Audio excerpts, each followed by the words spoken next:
रामनगर के एक छोटे से गांव में चंदन अपनी पत्नी सुनीता और बहन राधा के साथ रहा करता था। चंदन के घर में हमेशा हंसी खुशी का माहौल बना रहता था, क्योंकि उसकी पत्नी और बहन के बीच में काफी अच्छे संबंध थे। लेकिन फिर भी दोनों के बीच हमेशा ननद भाभी वाली नोक झोंक चलती ही रहती थी। राधा की शादी की उम्र हो चली थी, लेकिन फिर भी उसका बचपन अभी तक नहीं गया था। वहीं दूसरी तरफ उसकी भाभी सुनीता गंभीर स्वभाव की थी। एक दिन सुनीता घर के आंगन में बैठी चावल साफ कर रही होती है कि तभी राधा वहां आती है और सुनीता उससे बोलती है।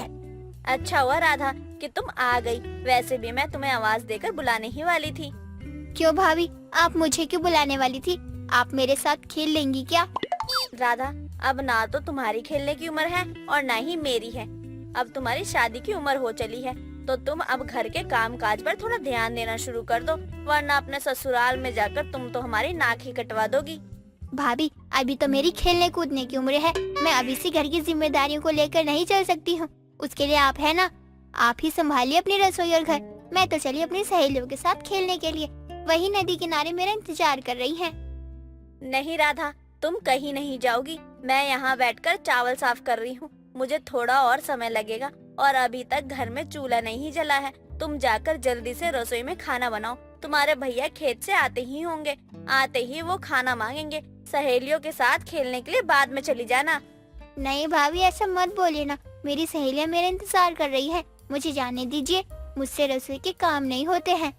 अगर तुमसे अपने मायके की रसोई के काम नहीं होते हैं, तो फिर जब तुम अपने ससुराल जाओगी तो वहाँ पर कैसे करोगी? वहाँ पर भी सास को ऐसे ही जवाब दोगी क्या तुम? भाभी, जब शादी होगी तो सास आएगी ना, और मुझे शादी नहीं करनी है। ना मैं शादी करूँगी, ना ही मैं घर की इन जिम्मेदारियों को संभालूंगी।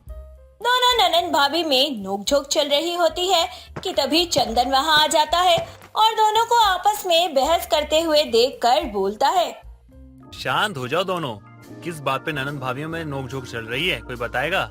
कुछ नहीं जी, आपकी बहन अपनी सहेलियों के साथ खेलने के लिए जा रही थी और मैंने इन्हें थोड़ा रसोई का काम करने के लिए बोल दिया, क्योंकि मैं चावल साफ कर रही थी। बस इस बात पर ये मुझसे बहस करने लगी। राधा, तुम्हारी भाभी ने तुमसे कुछ भी गलत नहीं बोला है। वैसे भी तुम्हें कभी रसोई का काम करने के लिए उन्होंने कहा नहीं है। आज पहली बार बोल दिया तो क्या हो गया, कर लो ना यार। इसमें बहस करने वाली क्या बात है? यही बात तो मैं समझा रही हूँ इसको कब से, लेकिन ये है कि हमेशा हर बातों पर मुझसे ही बहसें करती रहती है। सुनीता, वैसे तुम्हारे बोलने का तरीका ना गलत था। अरे तुम प्यार से भी तो बोल सकती थी। तुम ऐसे बोलोगी तो उसको तो यही लगेगा ना तुम हुक्म दे रही हो उसे। यार बच्ची है यार वो, उससे बहस करके क्या फायदा? और राधा, तुम्हारी भाभी अगर कह रही कुछ मदद कर देने के लिए तो क्या ही दिक्कत है? तुम्हारी भाभी खाली बैठी होती तो क्या तुमसे काम करने के लिए कहती? तुम्हें काम छूने तक नहीं देती वो। थोड़ी बहुत मदद कर सकती हो तुम भी। चंदन की बात सुनने के बाद दोनों ननद भाभी को अपनी गलती का एहसास होता है और वह एक दूसरे से माफी मांगकर अपने अपने कामों में लग जाती हैं। सुनीता फिर से चावल साफ करने लगती है और राधा रसोई में जाकर खाना पकाना शुरू कर देती है। कुछ देर बाद सुनीता अपनी ननद को खुश करने के लिए उसके साथ आंख मिचोली खेलना शुरू कर देती है, जिससे राधा फिर से पहले की तरह खुश हो जाती है और पूरे घर में सुनीता और राधा की हंसी गूंजने लगती है। यह सब देखकर चंदन बहुत खुश होता है। समय बीतता जाता है। तभी एक सुबह के समय सुनीता रसोई में काम कर रही होती है। तभी राधा वहां आती है और अपनी भाभी को काम करते हुए देख मन ही मन सोचती है, क्यों ना आज भाभी को थोड़ा परेशान किया जाए। जब भाभी परेशान होकर मुंह बनाती है तो बहुत मजा आता है। भाभी, आज आप खाने में क्या बना रही हैं? मैं तो खाने में तुम्हारी ही पसंद का खाना बना रही हूँ, पूरी सब्जी। हाँ भाभी, मुझे पूरी सब्जी पसंद है, लेकिन आज मेरा पूरी सब्जी खाने का बिल्कुल भी मन नहीं है। आज मेरा कुछ मीठा खाने का मन कर रहा है। आप मेरे लिए मिठाई बना दीजिए। ठीक है, पहले पूरी सब्जी बना लूँ, फिर मिठाई भी बना दूंगी। नहीं भाभी, पहले मिठाई बनाओ। पूरी सब्जी तो मैं रोज ही खाती हूँ। राधा, पहले जो काम हाथ में होता है उसे पूरा करना चाहिए, मिठाई बाद में भी बन जाएगी।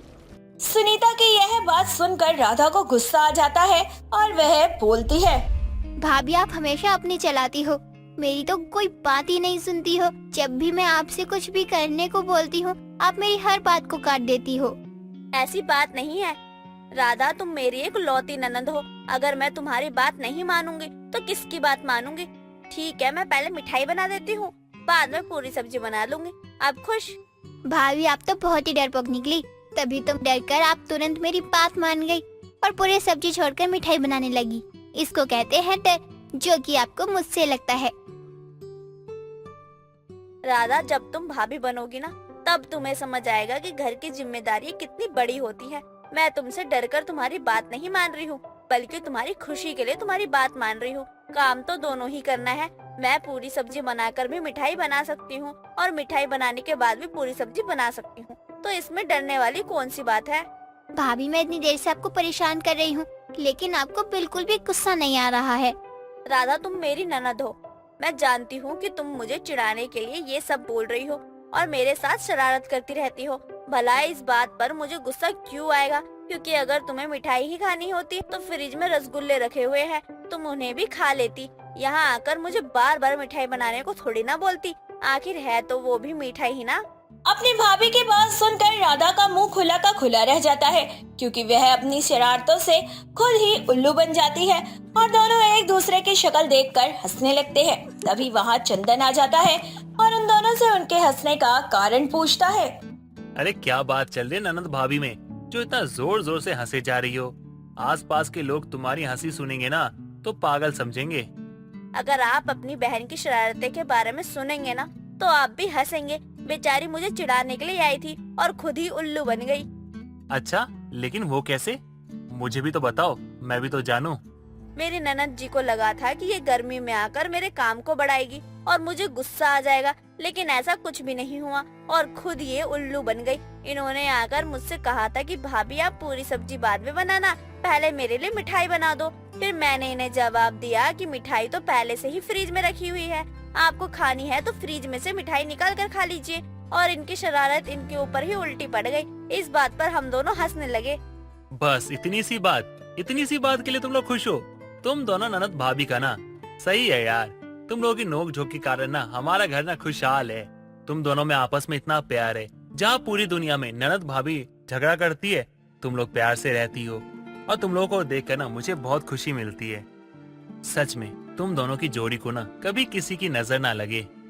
आप चिंता मत कीजिए चंदन जी, ना आज तक ऐसा हुआ है और ना ही आगे ऐसा कुछ होगा।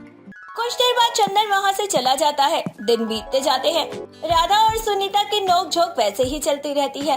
हर रोज कोई न कोई बात पर उन दोनों में मजेदार तकरार हो ही जाती है। एक दिन राधा को रात के समय शरारत सूझती है। उसने सोचा कि आज भाभी को थोड़ा सा परेशान किया जाए। राधा ने कमरे में जाकर अपनी साड़ियों को उलट पुलट कर दिया और फिर चिल्लाते हुए अपनी भाभी के पास जाती है। भाभी, मेरी सारी साड़ियाँ पता नहीं कहाँ गायब हो गई हैं। मुझे बहुत चिंता हो रही है। क्या साड़ियाँ गायब हो गई? लेकिन कैसे? हाँ भाभी, कहीं दिख नहीं रही है। अरे चिंता मत करो, मैं तुम्हारी साड़ियाँ ढूंढ देती हूँ। जब सुनीता राधा के कमरे में गई तो उसने देखा कि अलमारी के सारे कपड़े अलट पलट हुए हैं। जिन सभी कपड़ों को उसने अच्छे से तह लगाया था, जिसे देख सुनीता बोलती है, राधा तुम्हारी साड़ियाँ तो यही हैं, तुमने खुद ही उल्टा पुल्टा कर रखा था। अब तुम बड़ी हो गई हो तो अपनी सारी चीजों को अच्छे से रखना चाहिए तुम्हें। अगर किसी दिन मैं नहीं रही तो तुम्हारा क्या होगा? भाभी मुझे माफ कर दीजिए, मैंने ये सब कुछ जानबूझकर किया था ताकि मैं आपको थोड़ा सा तंग कर सकूं। कोई बात नहीं, हमारे बीच तो ये नोकझोंक चलती ही रहती है। मुझे पता है कि तुम शरारती जरूर हो, लेकिन साफ दिल की हो। राधा और सुनीता की नोकझोंक का सिलसिला यूं ही चलता रहता है। हर रोज कुछ न कुछ नया होता रहता है, जिससे घर में रौनक बढ़ती जाती है और उनके बीच की यह प्यारी नोकझोंक एक दूसरे के प्रति उनके प्यार और सम्मान को दर्शाती है। दोस्तों, अगर आपको ये कहानी पसंद आई तो इसे लाइक करें, शेयर करें और कमेंट करके बताएं कि कहानी में आपको सबसे अच्छा क्या लगा।